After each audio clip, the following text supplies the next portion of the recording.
Okay, we'll start with this. Kaye Scott is unfazed by Claressa Shields ahead of title defense. On the rare occasion of Claressa not being the champion, instead being the challenger, and Kaye being assigned the task. Kaye Scott raised eyebrows when she was announced as Claressa Shields' next opponent. Those who focused on her 5-1-1 professional record overlooked one of the deepest amateur resumes in women's boxing, one that prepared her for the biggest fight of her career. Scott defends her WBC and WBA middleweight titles against Shields on August 15th at the State Farm Arena in Atlanta, where the undisputed heavyweight champion returns to 160 pounds in an attempt to reclaim belts she previously vacated. Many questioned whether or not Scott had done enough as a professional to earn the opportunity. They overlooked an amateur career that included more than 120 bouts, silver medals at the World Championships and Commonwealth Games, and almost 2 decades in the sport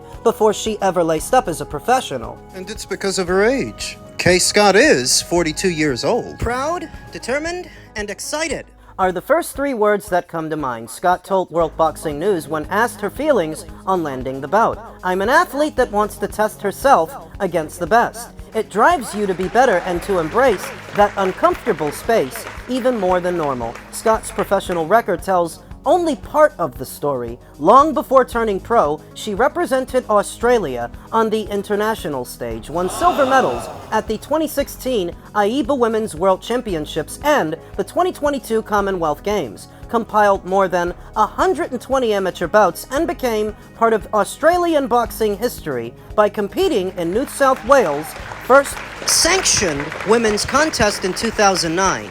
She later turned professional and captured the unified WBC and WBA middleweight titles in December of 2025, setting up a showdown with one of boxing's most accomplished champions. So if Kaye Scott's amateur credentials are so good, why are so many people scoffing at her as an opponent for Claressa? And her age has a lot to do with that she is 42 years old. Decorated amateur that she might be. The amateurs are one thing, and the pros are another. In tandem with the fact that her opponent has a great amateur record herself, Kaye Scott, for as good as she was in the amateurs, she did not compete at the same level as Claressa, winning the gold 2 times. So when the casuals look at this fight, look at this opponent, all they see is another overmatched fighter that doesn't stand a chance. Scott has no doubts about the challenge awaiting her, but insists her focus remains entirely on herself rather than Shields. "I think Claressa is a professional athlete. She'll be preparing hard for anyone that comes against her," Scott explained. "She doesn't like to lose, but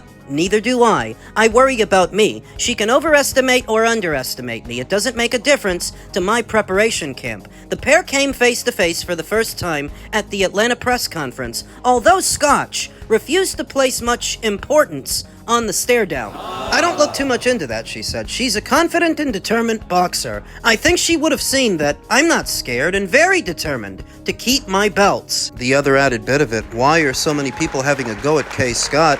It's because they're looking for something negative to say about Claressa. You would have noticed that in recent weeks and recent months, a lot of content creators that don't normally cover boxing started covering Claressa, but not because they like her, but because she's easy prey. She makes herself a very easy target, easy not to like, and the algorithm likes videos that talk down Claressa, talk down her opponents. So Kaye Scott, while being a decorated amateur and a unified middleweight champion, is catching strays from people that likely wouldn't have said a word about her or known if she existed if not for who she's fighting. Scott expects an explosive encounter when they finally meet next month. It's going to be action-packed. You'll see 2 champions ready to leave everything in the ring. I'm expecting a high-tempo fight from the bell. On August 15th, Scott gets the opportunity to prove that her career cannot be measured by a mere 5-1-1 record alone. Against Claressa Shields, she believes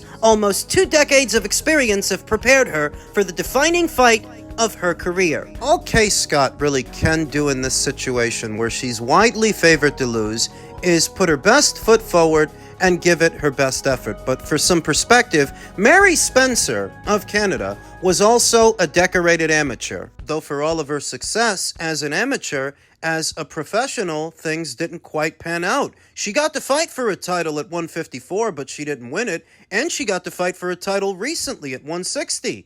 Couldn't win that.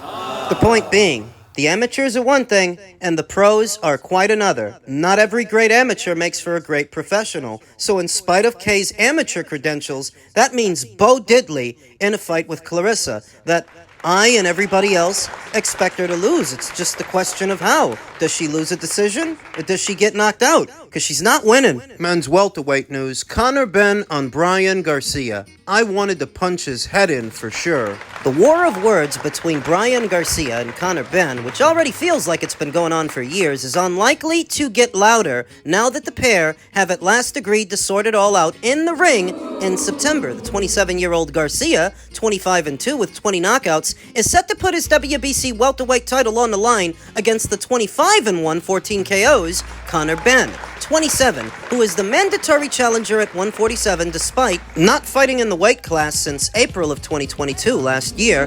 Benn went 1-1 with British rival Chris Eubank Jr. up at middleweight before beating Regis Prograis over the 10-round distance in April to mark the start of his alliance with Zuffa Boxing. Garcia, meanwhile, beat Mario Barrios in February to win his world title. It came 3 years after an unsuccessful bid for the WBA lightweight title when he was knocked out in 7 by Javante. At the weekend, Garcia and Benn came together in a fiery press conference in which both shouted and peacocked to such a degree they had to be separated. I wanted to punch his head in for sure, said Benn, when reflecting on the machismo-fueled exchange.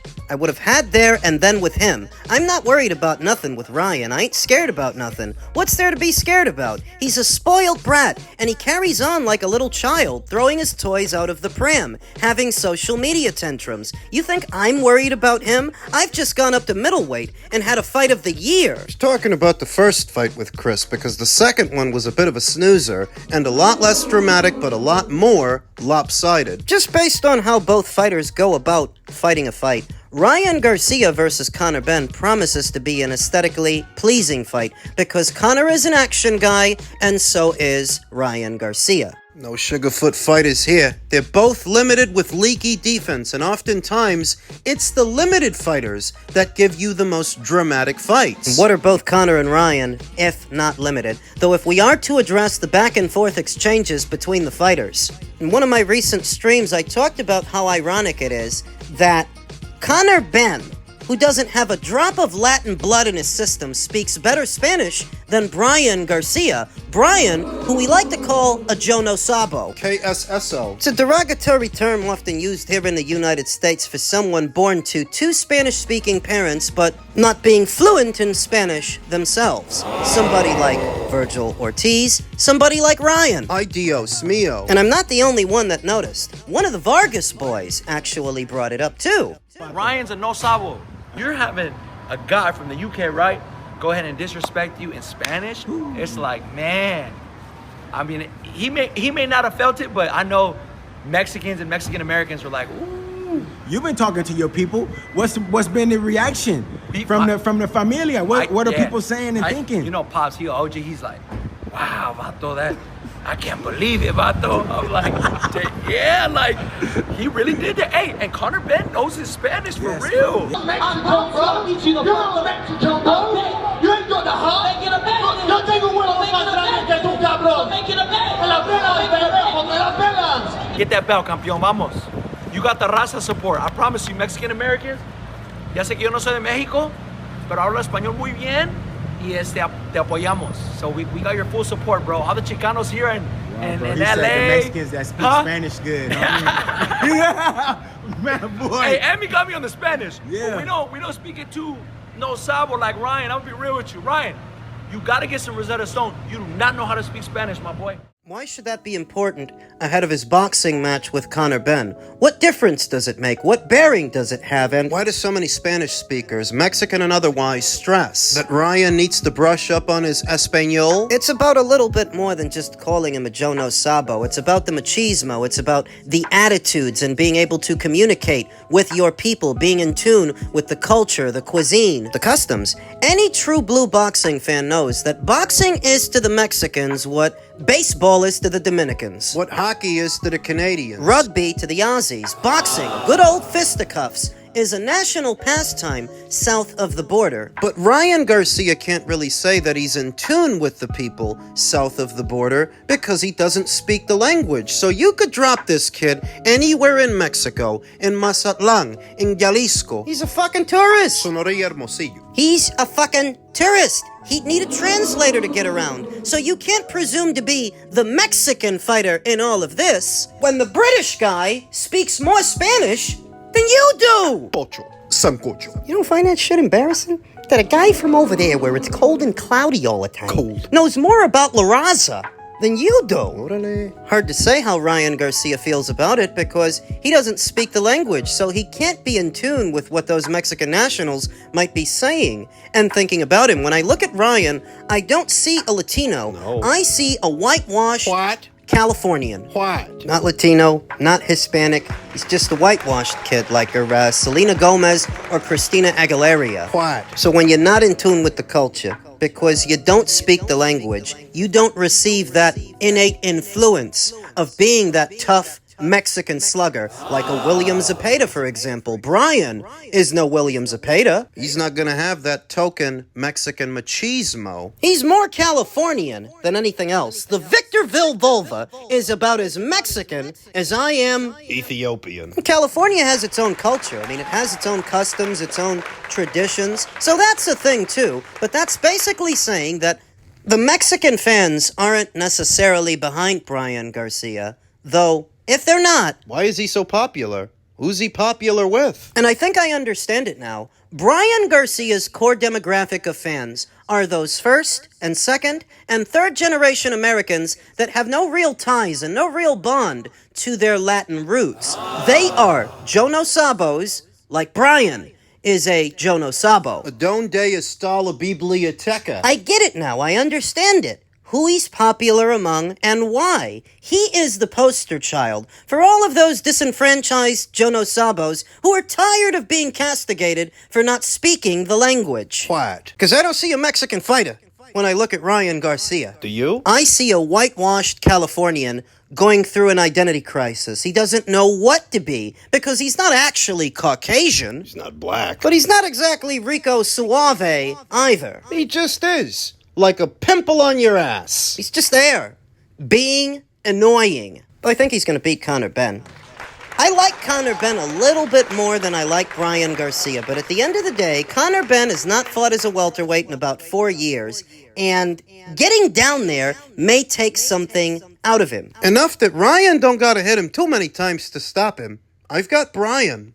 Men's middleweight news, to nobody's surprise, Janibek heads to 168 and Denzel Bentley has been elevated to full WBO middleweight champion. The ring has learnt that the 33-year-old is relinquishing his WBO 160-pound title and moving up a division. As a result, Denzel Bentley, who held the interim strap, has been elevated. Janibek has informed me that he's moving up.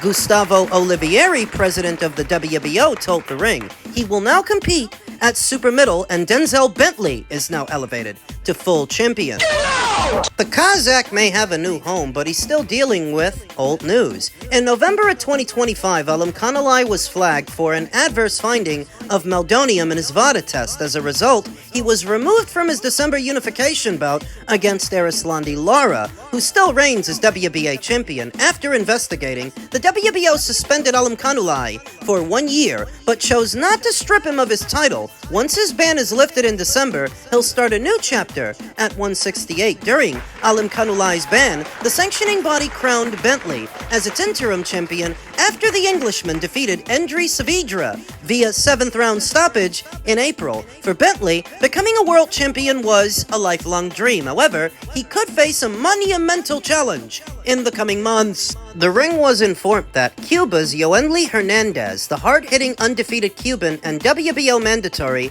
might be Bentley's first title defense. The 29-year-old was last seen in March against Terrell Gausha. Although he's normally durable, the former title challenger was stopped in 4 rounds. The WBO is also pondering whether Bentley will be allowed to take another route. We will deliberate further, Olivieri said, but Bentley will either be allowed to do a voluntary or be mandated to face Hernandez. A ruling is forthcoming. I figured that Janibek was all but done as a middleweight because by the time his ban is lifted, it will have been well over a year's time from his last fight, and it can't be easy for a guy his size to keep making 160.